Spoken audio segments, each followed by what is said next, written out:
Ayant été malade, je n'ai pas pu faire de vidéo la semaine dernière. À la place, pour me faire pardonner, je te propose 2 séries, une qui sera spécialement sur le charisme et une qui sera plutôt axée sur la séduction. Tu pourras les retrouver tous les lundis, elles s'alterneront. J'essaierai aussi de faire plus de vidéos par semaine pour faire grandir la chaîne et te permettre de t'améliorer.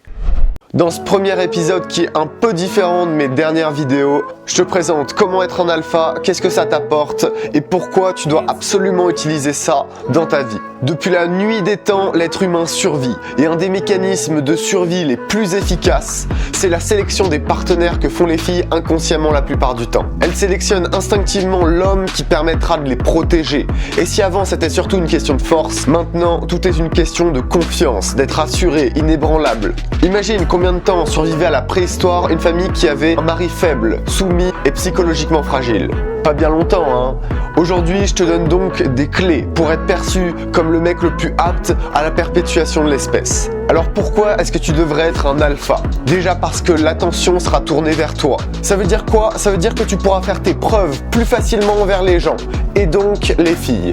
Deuxièmement, tu seras vu comme une figure d'autorité. Les gens t'obéiront et te respecteront plus facilement.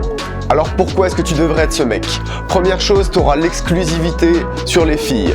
Elles s'intéresseront plus à toi qu'elles s'intéresseront à d'autres mecs en général. Ensuite, tu te feras tester. Donc c'est une excellente manière de monter rapidement les échelons sociaux. Et en dernier, tu seras vu comme une figure d'autorité de base. C'est-à-dire que sans te connaître, les gens devineront que t'es pas quelqu'un qui se laisse marcher dessus. Alors qui est l'alpha dans le monde animal? Celui qui parle le plus fort, généralement c'est l'alpha. Celui qui est le plus gros, qui contrôle le plus les autres, qui a la voix la plus grave. C'est pour ça que quand t'entends une voix grave et quand t'entends une voix fluette qui remonte, t'as pas la même impression. T'as l'impression que la personne elle a l'habitude de se faire marcher dessus. Alors quelle est la différence entre un leader et un alpha? Un alpha, c'est juste celui qui est là pour perpétuer l'espèce, pour faire en sorte que l'espèce vive le plus longtemps grâce à ses gènes dominants. Bien sûr, l'alpha préférera ses propres intérêts à ceux des autres. Et la différence avec un leader se sacrifie pour le groupe.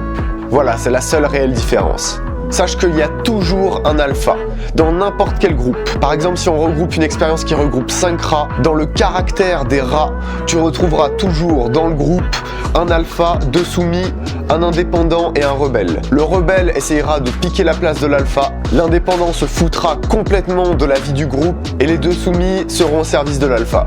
Et sache que même si tu prends 5 rats indépendants et que tu les mets ensemble, il se créera encore un alpha, 2 soumis, un indépendant et un rebelle. Et ça, peu importe le nombre de fois où tu répéteras l'expérience.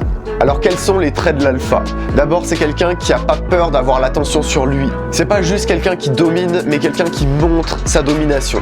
Tu peux dominer autant que tu veux les autres dans ta tête, tant que tu le transfères pas dans la réalité, ça aura aucun effet. En premier, tu dois donc contrôler ce qui se passe. Tu dois être au centre de ce que fait le groupe.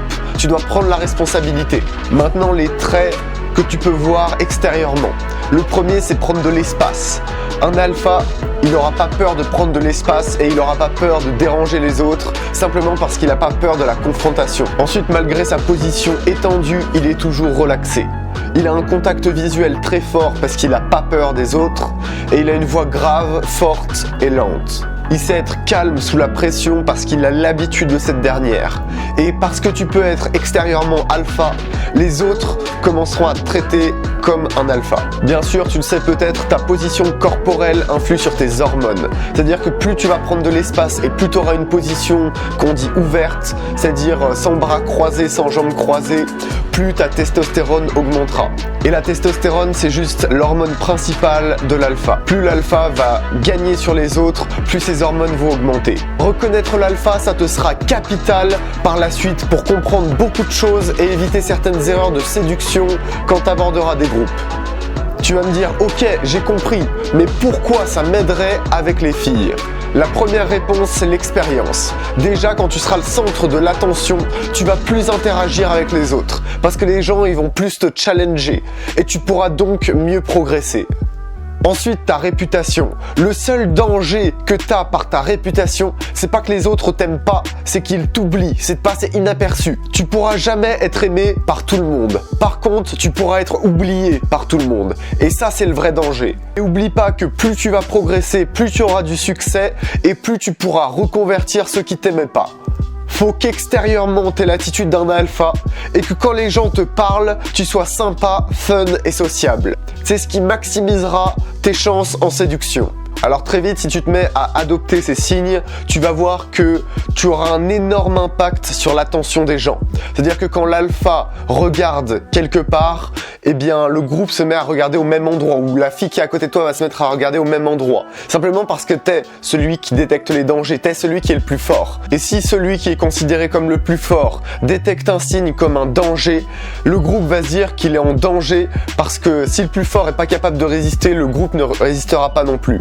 Si je dois résumer, c'est le contraire de quelqu'un de désespéré. Tu donnes pas ton attention facilement, t'es pas au service de tout le monde. Si au moment où on te dit quelque chose, tu remets en question ce que t'étais en train de faire, alors tu ne penses pas comme un alpha. Comprends que pour mériter la confiance du groupe, tu dois pas céder la tienne facilement. Tu dois être solide et confiant parce que ça permettra au groupe d'être solide et confiant à son tour. Si ça te rappelle le leader, c'est normal. Ok, maintenant je vais te passer un court extrait vidéo et tu pourras reconnaître que c'est Will Smith dans cet extrait qui est l'alpha. On peut reconnaître les différentes caractéristiques. À la fois celui qui a pas peur de déranger les autres, celui qui prend le plus de place et celui qui parle le plus fort, le plus clairement.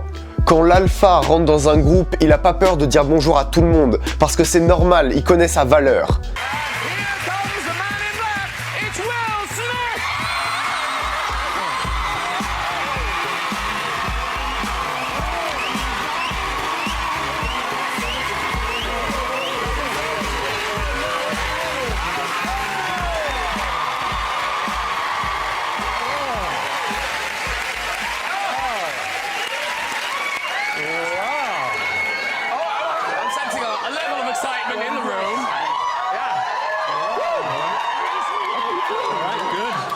Et ça, c'est quelque chose vraiment à utiliser quand tu abordes des grands groupes.